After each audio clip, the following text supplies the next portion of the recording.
சாந்தி. அவ்யக்த முரளி 5/4/1981.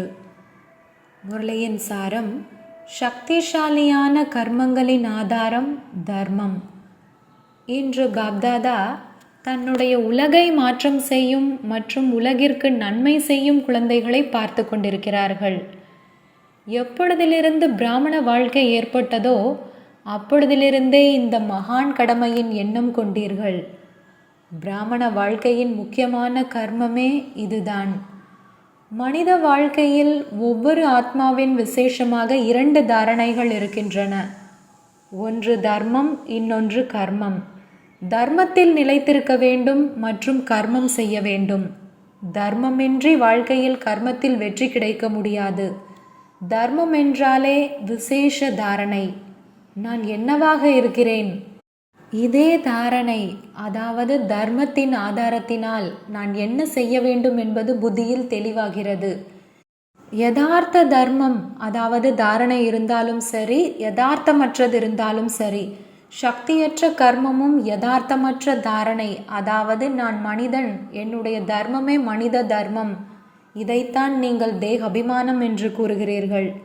இதே தர்மத்தின் ஆதாரத்தில் கர்மமும் தவறாக நடந்தன. அந்த மாதிரி பிராமண வாழ்க்கையிலும் நான் சிரேஷ்ட ஆத்மா என்ற இந்த யதார்த்த தாரணை இருக்க வேண்டும். நான் ஆத்மா, அமைதி, ஆனந்தம் மற்றும் சுகஸ்வரூபமானவன். இதே ஆதாரத்தில் என்னுடைய கர்மமும் மாறிவிட்டது. ஒருவேளை கர்மத்தில் உயர்ந்ததற்கு பதிலாக சாதாரண கர்மம் நடந்துவிட்டதென்றால் அதன் ஆதாரமும் இதே தர்மம், அதாவது நான் சிரேஷ்ட ஆத்மா, சிரேஷ்ட குணங்களின் சுரூபமானவன் என்ற இந்த தாரணையின் குறைவு ஏற்பட்டு விடுகிறது. அப்படியானால் அஸ்திவாரம் எது? இதன் காரணமாக தான் தர்மாத்மா என்ற வார்த்தை கூறப்படுகிறது. நீங்கள் அனைவரும் தர்மாத்மா தான் இல்லையா? தர்மாத்மாக்கள் மூலமாக இயல்பாகவே வீணானவை மற்றும் சாதாரண கர்மம் முடிவடைந்து விடுகின்றன. எனவே நான் எப்பொழுதும் தர்மத்தில் நிலைத்திருக்கிறேனா என்று முதலில் சோதனை செய்யுங்கள்.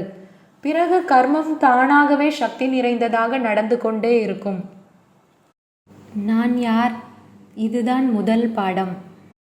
நான் யார் என்ற கேள்வியில் முழு ஞானமும் வந்துவிடுகிறது. நான் யார் என்ற இந்த கேள்விக்கே பதில் தேடினீர்கள் என்றால் எவ்வளவு நீண்ட பட்டியல் உருவாகிவிடும். இப்பொழுதே ஒரு நொடியில் ஒருவேளை நினைவில் கொண்டு வந்தீர்கள் என்றால் எத்தனை பட்டங்கள் நினைவில் வந்துவிடும். ஏனென்றால் கர்மத்தின் ஆதாரத்தில் அனைவரையும் விட அதிகமான பட்டங்கள் உங்களுக்குத்தான் இருக்கிறது. தந்தையின் பட்டமாக என்ன இருக்கிறதோ அவை அனைத்தும் உங்களுடையதும் தான். அனைத்திலும் மாஸ்டர் ஆகிவிட்டீர்கள் இல்லையா? முழு கல்பத்தில் இவ்வளவு பெரிய பட்டங்களின் பட்டியல் வேறு யாருக்கும் இருக்காது, தேவதைகளுக்கும் இருக்காது. உங்களுடைய பட்டங்களை மட்டும் எழுதத் தொடங்கினீர்கள் என்றால் ஒரு சிறிய புத்தகமே தயாராகிவிடும். இந்த சங்கம யுகத்தின் பட்டங்கள் உங்களுடைய கல்விக்கு கிடைத்த பட்டங்கள் ஆகும். அவர்களுடைய பட்டங்கள் எவ்வளவுதான் பெரியதாக இருந்தாலும் உங்கள் கல்விக்கு எதிரில் அவை ஒன்றுமே இல்லை. அந்தளவு போதை இருக்கிறதா? இருந்தும் நான் யார் என்ற வார்த்தை தான் வரும். தினசரி புது புது பட்டங்களை நினைவில் வையுங்கள். அதாவது அந்த பட்டங்களின் தாரணை சொரூபமான தர்மாத்மா ஆகி செயல்களை செய்யுங்கள். காரியம் செய்து கொண்டே தர்மத்தை விடாதீர்கள். தர்மம் மற்றும் கர்மத்தின் இணைப்பு ஏற்படுவது இந்த சங்கம யுகத்தின் விசேஷமாகும். எப்படி ஆத்மா மற்றும் பரமாத்மாவின் துண்டிக்கப்பட்ட சம்பந்தத்தை தந்தை இணைத்து விட்டாரோ அதே போன்று தர்மம் மற்றும் கர்மத்தின் சம்பந்தத்தையும் இணைத்து விட்டீர்கள் என்றால் தர்மாத்மாவாக பிரத்யக்ஷமாவீர்கள். இன்று பாப்தாதா யார் தர்மம் மற்றும் கர்மத்தை இணைத்து நடந்து கொள்கிறார்கள், யார் ஒன்றை பிடிக்கிறார்கள், ஒன்றை விட்டு விடுகிறார்கள் என்ற அனைத்து குழந்தைகளின் இந்த காட்சியை தான் பார்த்து கொண்டிருந்தனர். எப்படி கர்மயோகா இருக்கிறதென்றால் கர்மம் மற்றும் யோகாவின் இணைந்த நிலை. ஒருவேளை 2இல் ஒன்றை விட்டு விட்டீர்கள். எப்படி ஊஞ்சலாடுவதற்கு 2 கயிறுகளும் அவசியமாக இருக்கிறது. ஒருவேளை ஒரு கயிறு அறுந்துவிட்டது, அல்லது மேலும் கீழுமாக ஆகிவிட்டது, அல்லது சிறியதும் பெரியதுமாக ஆகிவிட்டதென்றால் என்ன நிலைமையாகும்? இதே நிலைதான் ஏற்படும். அதே போலவே தர்மம் மற்றும் கர்மம் இரண்டின் இணைதல் மூலம் அனைத்து பிராப்திகளினாலும் ஊஞ்சலாடிக்கொண்டே இருப்பீர்கள். மேலே கீழே சென்று விடுவதினால் பிராப்தியின் ஊஞ்சலில் இருந்து பிராப்தியற்ற சொரூபத்தை அனுபவம் செய்து விடுகிறீர்கள். நடைமுறையில் சோதனை செய்ய தெரிவதில்லை. எனவே ஆடுவதற்கு பதிலாக என்ன செய்வது, எப்படி செய்வது என்று கதற ஆரம்பிக்கிறீர்கள். எப்படி அஞ்ஞானிகளிடம் நான் யார் என்ற இந்த கேள்விக்கு விடை தெரியவில்லை என்று கூறுகிறீர்கள், அதேபோல் நான் யார் என்று தன்னிடம் கேளுங்கள். இதை நல்ல முறையில் தெரிந்திருக்கிறீர்களா? இதில் கூட 3 நிலைகள் இருக்கின்றன. ஒன்று தெரிந்து கொள்வது, இரண்டாவது தன்னை ஏற்றுக்கொள்வது, மூன்றாவது ஏற்றுக்கொண்டு நடந்து கொள்வது, அதாவது அதனுடைய சொரூபமாவது. அப்படி நீங்கள் எந்த நிலை வரை வந்து சேர்ந்திருக்கிறீர்கள்? தெரிந்து கொள்வதிலோ அனைவரும் பாஸ் தான் இல்லையா? மேலும் 3வது எண்ணில் இருக்கும் ஏற்றுக்கொண்டு நடந்து கொள்வது, அதாவது சொரூபமாவது, இதில் நீங்கள் என்ன நினைக்கிறீர்கள்? சொரூபமாகிவிட்டீர்கள் என்றால் சொரூபத்தை எப்பொழுதாவது மறக்க முடியுமா? தன்னை தேகம் என்று உணர்வது தவறாகும். ஆனால் சொரூபம் வரை வந்துவிட்டீர்கள் என்றால் மறக்க வைத்தாலும் மறக்க முடியாது. மறக்கிறீர்கள் தான் இல்லையா? அதேபோல் ஒவ்வொரு பட்டத்தையும் எதிரில் வைத்து அதை சொரூபத்தில் கொண்டு வந்திருக்கிறேனா என்று பாருங்கள். எப்படி தினசரி பாப்தாதா சுயதரிசன சக்கரதாரியின் பட்டத்தை நினைவூட்டுகிறார். எனவே சுயதரிசன சக்கரதாரி என்ற சங்கமயுகத்தின் சொரூபத்தை தெரிந்து கொள்ளும் அளவில் கொண்டு வந்திருக்கிறீர்களா, அல்லது ஏற்றுக்கொள்ளும் வரையிலா, அல்லது சொரூபமாகவே கொண்டு வந்திருக்கிறீர்களா? எப்பொழுதுமே சுயதரிசனம் சுற்றி கொண்டிருக்கிறதா, அல்லது பரதரிசனம் சுயதரிசனத்தை மறக்க வைத்து விடுகிறதா? இந்த உடலை பார்ப்பது கூட பரதர்சனம், வெளிமுகமாகவே பார்த்து கொண்டிருப்பதுதான். நான் சுயம் ஆத்மா, தேகம் விலகி இருப்பதாகும், இயற்கையும் விலகியது. இயற்கையின் உணர்வில் வருவது கூட இயற்கையின் வசமாவது. இதுவும் பரதர்சனத்தின் சக்கரம், அதாவது பிறவற்றின் சக்கரம். எப்பொழுது தன்னுடைய தேகத்தை பார்ப்பது பரதர்சனம் என்றால், மற்றவர்களின் உடலை பார்ப்பது எப்படி சுயதர்சன சக்கரம் என்று கூறுவோம்? வீணான எண்ணம் அல்லது பழைய சமஸ்காரம் என்ற இதுவும் தேக உணர்வின் சம்பந்தத்தில் வருவது. ஆத்மீக சுரூபத்தின் சமஸ்காரம் எது தந்தையின் சமஸ்காரமாக இருக்கிறதோ அதுதான் ஆத்மாவின் சமஸ்காரம். தந்தையின் சமஸ்காரத்தை தெரிந்திருக்கிறீர்களா? அவர் எப்பொழுதும் உலகிற்கு நன்மை செய்பவர், பரோபகாரி, இரக்க மனமுடையவர், வரம் அளிப்பவர். அந்த மாதிரியான சமஸ்காரம் இயற்கையான சொரூபத்தில் உருவாகி இருக்கின்றனவா? சமஸ்காரத்தை உருவாக்குவதென்றால் எண்ணம், சொல் மற்றும் செயல் இயல்பாகவே அதன்படி இருக்கும். சமஸ்காரம் அந்த மாதிரியானது, அது ஆத்மாவை இயல்பாகவே தனக்கு ஏற்றபடி நடத்தி கொண்டே இருக்கும். இதை வேறு வார்த்தைகளில் இது என்னுடைய நேச்சர் என்று கூறுகிறார்கள். தந்தைக்கு சமமான நேச்சர் ஆகிவிட வேண்டும். எப்பொழுதும் வரம் அளிப்பவர், எப்பொழுதும் உபகாரி, எப்பொழுதும் இரக்கமனமுடையவர். பிறகு கடின உழைப்பு செய்ய வேண்டுமா? எப்பொழுது நான் யார் என்பதை சொரூபத்தில் கொண்டு வருகிறீர்களோ, எப்பொழுது இந்த தர்மத்தை செய்யும் காரியங்களில் கடைபிடிப்பீர்களோ, அப்பொழுதுதான் சொரூபம் வரை கொண்டு வந்திருக்கிறீர்கள் என்று கூறுவோம். இல்லையென்றால் தெரிந்தவர் மற்றும் ஏற்றுக்கொண்டவர் பட்டியலில் சென்று விடுவீர்கள். என்னுடைய தர்மமே இதுதான் என்ற நினைவை எப்பொழுதும் வைத்து கொள்ளுங்கள். இதே தர்மத்தில் எப்பொழுதும் நிலைத்திருங்கள். என்ன நடந்தாலும் சரி, அது நபர் மூலமாகவோ, இயற்கை மூலமாகவோ அல்லது சூழ்நிலை மூலமாகவோ இருந்தாலும் உங்களுடைய ஸ்லோகனாக உயிரே சென்றாலும் தர்மத்தை விடமாட்டோம் என்று இருக்கிறது. இதே ஸ்லோகனை மற்றும் உறுதிமொழியை எப்பொழுதும் நினைவில் வையுங்கள். இந்த நேரம் சென்ற கல்பத்து பழைய குழந்தைகளாக இருந்தவர்கள் புதிய குழந்தைகளாக வந்திருக்கிறார்கள். பழையதிலும் பழையதாக இருக்கிறீர்கள், மேலும் புதியவர்களாகவும் இருக்கிறீர்கள்.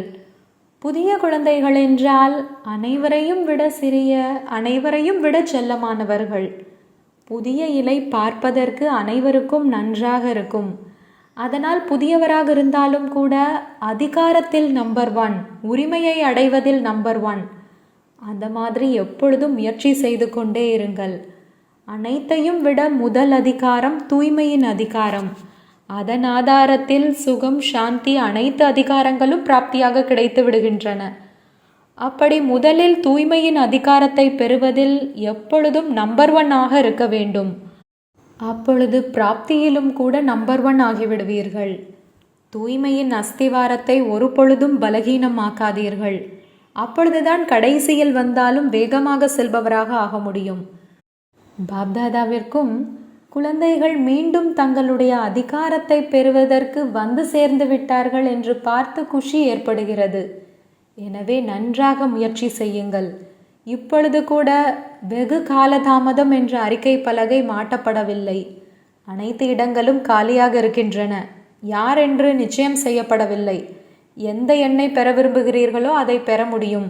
அந்தளவு கவனம் வைத்து நடந்து கொண்டே இருங்கள். அதிகாரி ஆகிக் கொண்டே இருங்கள். தகுதிகளை நடைமுறையில் கடைபிடித்து தகுதியானவராகிக் கொண்டே இருங்கள். அந்த மாதிரி தந்தைக்கு சமமாக எப்பொழுதும் உயர்ந்த தர்மம் மற்றும் காரியம் செய்யும், எப்பொழுதும் தர்மாத்மா, எப்பொழுதும் சுயதரிசன சக்கரதாரி சொரூபம் உள்ள, எப்பொழுதும் அனைத்து பிராப்தி சொரூபமான அம்மாதிரி உயர்ந்த ஆத்மாக்களுக்கு பாப்தாதாவின் அன்பு நினைவுகள் மற்றும் நமஸ்காரம். டீச்சர்ஸாக ஆகப்போகும் குமாரிகளின் குரூப்போடு பாப்தாதாவின் சந்திப்பு. இந்த குரூப் உலகிற்கு நன்மை செய்ய போகும் குரூப் தான் இல்லையா? இந்த லட்சியத்தை வைத்திருக்கிறீர்கள் தானே? தனக்கு நன்மை செய்து உலகிற்கும் நன்மை செய்பவராக ஆவோம் என்ற இதே உறுதியான எண்ணம் வைத்திருக்கிறீர்கள் தான் இல்லையா? பாப்தாதா பொறுப்பாளராக இருக்கும் ஒவ்வொரு உயர்ந்த ஆத்மாக்களை பார்த்து இந்த ஒவ்வொரு குமாரியும் அநேக ஆத்மாக்களுக்கு நன்மை செய்வதற்கு பொறுப்பாளராக ஆகப்போகிறவர்கள் என்று குஷி அடைகிறார். பொதுவாக குமாரியை 100 பிராமணர்களையும் விட உத்தமமானவர் என்று கூறுவார்கள். ஆனால் 100 கூட ஒரு எல்லைக்குட்பட்டதாக ஆகிவிட்டது. இவர்கள் அனைவருமோ எல்லைக்கு அப்பாற்பட்ட உலகிற்கு நன்மை செய்பவர்கள். எல்லைக்கு அப்பாற்பட்டவர்கள்தான் நீங்கள் இல்லையா? எல்லைக்குட்பட்டது எண்ணத்தில் கூட இல்லை. பிறகு அனைவரும் போட்டியில் ஒருவர் இன்னொருவரை விட முன்னுக்கு இருக்கிறீர்களா அல்லது வரிசை கிரமமாக இருக்கிறீர்களா? என்ன நினைக்கிறீர்கள்? ஒவ்வொருவரிடமும் அவரவர்களின் விசேஷமும் இருக்கும். ஆனால் இங்கே அனைத்து விசேஷங்களில் நிரம்பியவராக இருக்கிறீர்களா? எப்பொழுது அனைத்து விசேஷங்களையும் தாரணை செய்வீர்களோ அப்பொழுதுதான் முழுமையானவர் ஆக முடியும். அப்படியானால் என்ன லட்சியம் வைத்திருக்கிறீர்கள்? விஷயம் மிக சிறியதுதான், பெரிய விஷயம் ஒன்றுமில்லை. எண்ணம் உறுதியாக இருக்கிறதென்றால் பிராப்தி இயல்பாகவே ஆகிவிடுகிறது. ஒருவேளை எண்ணம் மட்டும் இருக்கிறது, அதில் திடத்தன்மை இல்லை என்றால் கூட வித்தியாசம் ஏற்பட்டுவிடும். சில நேரம் எண்ணமோ இருக்கிறது, செய்யத்தான் வேண்டும் என்று கூறுகிறீர்கள். இதை திட எண்ணம் என்று சொல்ல மாட்டோம். செய்யத்தான் வேண்டும், நடக்கத்தான் வேண்டும், அப்படி வார்த்தை வெளியாகி விடுகிறது. திட எண்ணம் என்றால் ஆகவோ வேண்டும் என்று அப்படி இல்லை, ஆனால் கண்டிப்பாக ஆக வேண்டும். இந்த லட்சியத்தை வைத்தீர்கள் என்றால் நம்பர் 1 ஆகிவிடுவீர்கள். சகஜ வாழ்க்கை அனுபவம் ஆகிறதா? கடினமில்லையே. கல்லூரியின் சூழ்நிலை பிரபாவம் ஏற்படுத்துவதில்லையே. உங்களுடைய சூழ்நிலை அவர்கள் மேல் பிரபாவம் ஏற்படுத்துகிறதா? எப்பொழுதும் தடையற்றவராக இருக்க வேண்டும். தன்னை பார்ப்பதென்றால் தடையற்றவராவது. தந்தையின் சமஸ்காரமாக இருப்பது தன்னுடைய சமஸ்காரம். பிறகு எப்படி கருவி என்ற அளவில் செய்து கொண்டிருக்கிறீர்கள்? ஆனால் செய்விப்பவர் தந்தை. செய்பவர் செய்விப்பவர் என்று என்ன வர்ணிக்கப்பட்டிருக்கிறதோ அது இந்த நேரத்தின் நடைமுறை அனுபவமாகும். நல்ல உதாரணமாகியிருக்கிறீர்கள். எப்பொழுதும் உண்மையானவராகி நிரூபணம் கொடுத்து கொண்டே இருக்க வேண்டும். யார் நிரூபணம் கொடுக்கிறாரோ அவரைதான் உண்மையானவர் என்று கூறுவோம். எப்பொழுதாவது உங்களுக்குள் பிரச்சனை எதுவும் இல்லையே? ஞானம் நிறைந்தவராக ஆனதினால் ஒவ்வொருவரின் சமஸ்காரத்தையும் தெரிந்து சமஸ்காரத்தை மாற்றம் செய்வதில் முழு ஈடுபாட்டுடன் இருக்கிறீர்கள். இவரோ அப்படிப்பட்டவர்தான் என்று யோசிப்பதில்லை. ஆனால் இவர் அந்த மாதிரியானவரிலிருந்து இப்படி எப்படி ஆவது என்று இதை யோசிப்பீர்கள். இரக்க மனம் உடையவராவீர்கள். வெறுப்பு நிறைந்த பார்வை இல்லாமல் இரக்க பார்வை இருக்கும். ஏனென்றால் ஞானம் நிறைந்தவராக ஆகிவிட்டீர்கள் இல்லையா? சகஜ வாழ்க்கை, மேலும் உயர்ந்த பிராப்தி, இந்த மாதிரியான பாக்கியம் வேறு எப்பொழுதாவது கிடைக்க முடியுமா? சேவைக்கு தகுதியான நல்ல உதவிக்கரங்கள், அந்த மாதிரியே கரங்கள் உருவாகி கொண்டிருந்ததென்றால் மிக நல்லது. தைரியமுள்ள குழந்தைகளுக்கு தந்தையின் உதவி இருக்கிறது. சக்திகளோ வெற்றி அடைபவர்களாக இருக்கிறார்கள். சக்திகளுக்கு வெற்றி இல்லை என்பது இருக்கவே முடியாது. எல்லா பிராமண குழந்தைகள் பற்றி இந்த வருஷத்திற்காக விசேஷ சமிக்கை. இந்த வருடம் ஒவ்வொரு குழந்தைக்கும் தான் 3 சான்றிதழ்களையும் பெற வேண்டும் என்ற இந்த விசேஷ கவனம் வைக்க வேண்டும். 3 சான்றிதழ்கள்: மனதிற்கு விருப்பமானவர், மக்களின் விருப்பமானவர் மற்றும் தந்தைக்கு விருப்பமானவர் என்ற இந்த 3 சான்றிதழ்கள் பெற வேண்டும் என்ற இந்த விசேஷ கவனம் வைக்க வேண்டும். மனதிற்கு விருப்பமானவரின் சான்றிதழ் இருக்கிறதா இல்லையா என்பதை தெரிந்து கொள்வதற்கு பாப்தாதாவின் அறையில் சென்று செய்ய முடியும். ஏனென்றால் அந்த நேரம் தந்தை கண்ணாடியாகி விடுகிறார். மேலும் என்னென்ன நடக்கிறதோ அது அந்த கண்ணாடியில் தெளிவாக தென்படுகிறது. ஒருவேளை அந்த நேரம் தந்தையின் எதிரில் தன்னுடைய மனம் நான் சரியாக இருக்கிறேன் என்று சான்றிதழ் கொடுக்கிறதென்றால் சரி என்று புரிந்து கொள்ளுங்கள். ஒருவேளை அந்த நேரம் மனதில் இது சரியில்லை என்று வருகிறதென்றால் தன்னை மாற்றம் செய்ய வேண்டும். ஒருவேளை உதாரணமாக அதிகமானவர்கள் ஏதாவது ஒரு விஷயத்திற்காக சில சமிக்கைகள் கொடுக்கிறார்கள். ஆனால் நான் தவறாக இருக்கிறேன் என்று தானே நினைப்பதில்லை. இருந்தும் எப்பொழுது மற்றவர்களுக்காக மேலே இருந்து இந்த கவனம் வைக்க வேண்டும் என்ற டைரக்ஷன் கிடைக்கிறதென்றால் பிறகு அந்த நேரம் தன்னுடைய புத்தியை செலவழிக்கக்கூடாது. ஏனென்றால் ஒருவேளை சத்தியத்தின் சக்தி இருக்கிறதென்றால் இதனை சத்திய நிலை, மகான் நிலை என்று கூறப்படுகிறது. மேலும் யார் சுயம் அவரே வளைந்து கொடுக்கிறாரோ அவர்தான் மகான். ஒருவேளை உதாரணமாக நன்மை ஏற்பட வேண்டும் என்ற காரணத்தினால் வளைந்து கொடுக்க வேண்டியதாக இருந்தாலும் அது வளைந்து கொடுப்பதல்ல, ஆனால் அது மகான் நிலை. அநேகர்களின் சேவைக்காக மகானாக இருப்பவருக்கு வளைந்து கொடுக்கத்தான் வேண்டியுள்ளது. எனவே இந்த விசேஷ கவனம் வையுங்கள். இதில்தான் அலட்சியம் வந்துவிடுகிறது. நான் சரியாக இருக்கிறேன். சரியாக தான் இருக்கிறீர்கள். ஆனால் யார் சரியாக இருக்க முடியுமோ அவர் தன்னை வளைந்து கொடுக்க செய்யவும் முடியும். ஒருவேளை உதாரணமாக என்னுடைய நடத்தை மூலமாக மற்றவர்களுக்கு ஏதாவது எண்ணம் உருவாகிறதென்றால் தன்னை வளைத்து கொள்வதில் நஷ்டம் என்ன? இருந்தும் அனைவரின் ஆசீர்வாதமோ கிடைத்துவிடும். இந்த ஆசீர்வாதம் கூட லாபமாக ஆனதில்லையா? ஏன் என்ன என்பதில் செல்லாதீர்கள். இது ஏன், இது அப்படி ஆகுமா, இப்படி ஆகுமா என்ற இவற்றிற்கு முற்றுப்புள்ளி வையுங்கள். இப்பொழுது இந்த விசேஷத்தை நாலாபுறங்களிலும் கலங்கரை விளக்கை போன்று சமமாக பரப்புங்கள். இதைதான் ஒருவர் கூறினார், இன்னொருவர் ஏற்றுக்கொண்டார். அதாவது அநேகர்களுக்கு சுகம் கொடுப்பதற்கு பொறுப்பாளர் ஆனார் என்று கூறுவது. இதில் நான் கீழே வந்துவிட்டேன் என்ற இதை நினைக்காதீர்கள். அப்படி வேண்டாம். தவறு செய்தேன், அதனால் நான் பரிவர்த்தனை செய்து கொண்டிருக்கிறேன். சேவைக்காக ஸ்தூலமாகவும் கொஞ்சம் உழைக்க வேண்டியது இருக்கிறது தான் இல்லையா? எனவே உயர்ந்தவராக மகான் ஆத்மா ஆவதற்காக கொஞ்சம் கொஞ்சம் பரிவர்த்தனையும் மாற்றம் செய்தீர்கள் என்றால் கூட பாதகம் என்ன? இதில் அர்ஜுனன் ஆகுங்கள். இதன் மூலம் சூழ்நிலை உருவாகும். ஒருவர் மூலம் இன்னொருவர், இன்னொருவர் மூலம் மூன்றாமவர். ஒருவேளை ஏதோ தவறு இருக்கிறது, மேலும் ஒப்புக்கொண்டீர்கள் என்றால் இது ஒன்றும் பெரிய விஷயமில்லை. ஆனால் தவறு இல்லை, மற்றவர்களுக்காக செய்ய வேண்டியதாக இருக்கிறது என்ற இதுதான் மகான் நிலை. இதில் ஒருவேளை இவர் இதை செய்தார், அதாவது கீழே இறங்கிவிட்டார் என்று யாருக்காவது புரிய வைக்கிறார் என்றால் கூட மற்றவர்கள் புரிந்து கொள்வதினால் ஒன்றும் ஆவதில்லை. தந்தையின் பட்டியலிலோ வரிசை எண் முன்னுக்கு இருக்கிறதில்லையா? இதை அழுத்தி வைப்பது என்று கூறுவதில்லை. பிராமணர்களிடம் எதுவரை அழுத்துவார்கள், எதுவரை செத்து கொண்டிருப்போம், எதுவரை சகித்து கொள்வோம் என்ற மொழியும் இருக்கிறது தான் இல்லையா?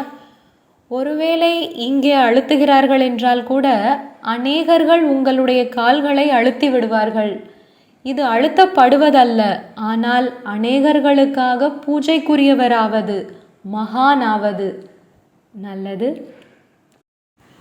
இந்த வருடம் ஏதாவது புது திட்டத்தை உருவாக்குங்கள்.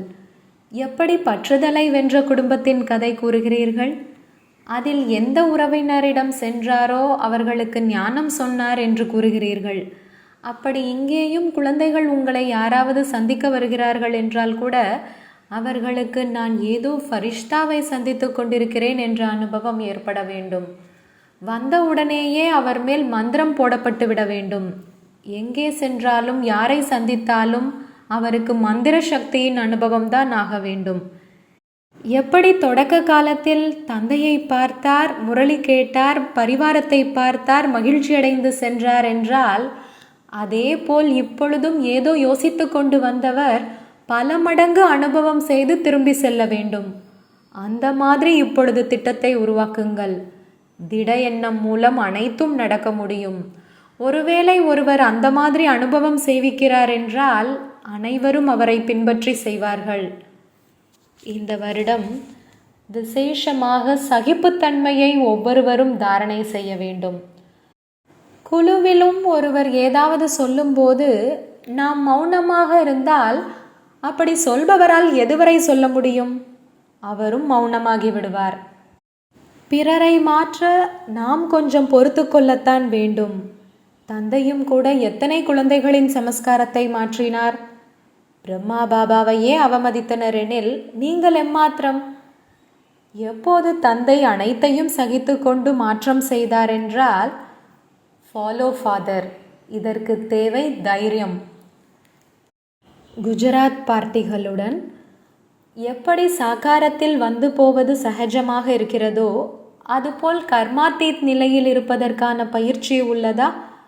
உடனுக்குடன் நிமித்தமாகி கர்மயோகியாகி கர்மம் செய்வது மற்றும் முடிந்தவுடன் கர்மாத்தீத் நிலையில் நிலைக்க வேண்டும். இதற்காக 1 டபுள் லைட் ஆக வேண்டும். 2வது ஆத்மா என புரிந்து கொள்வதால் லைட் ஆகிவிடுவீர்கள்.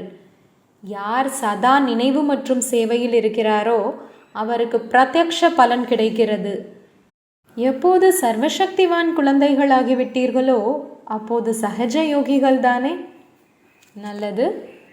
வெளிநாட்டினருடன் இப்போது ஒவ்வொருவரும் சேவையை தீவிர கதியில் செய்வதற்கான திட்டம் தீட்ட வேண்டும். நாம் அமைதி தூதுவராகி செல்கிறோம் என்பதை சதா நினைவில் வையுங்கள். எங்கு சென்றாலும் அமைதியின் கிரணங்களை பரப்புங்கள். எப்போது அனைவருக்கும் அமைதியின் செய்தி கிடைக்கிறதோ அப்போது உங்களை சாந்தி தேவன் தேவி என ஏற்றுக்கொள்வார்கள். நல்லது. வரதானம். திருப்தியின் விசேஷம் மற்றும் உயர்ந்த தன்மை மூலமாக அனைவரின் இஷ்டமானவராக ஆகக்கூடிய வரமளிப்பவர் ஆகுக. யார் எப்பொழுதும் தன்மேலும் மற்றவர்கள் மேலும் திருப்தியாக இருக்கிறாரோ அவர்தான் அநேகர்களின் இஷ்ட மற்றும் அஷ்ட தேவதையாக முடியும்.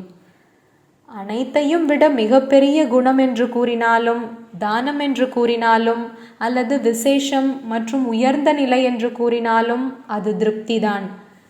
திருப்தியான ஆத்மாதான் பிரபுவிற்கு பிரியமானவர், மக்களுக்கு பிரியமானவர், மேலும் தனக்கும் பிரியமானவராக இருப்பார்.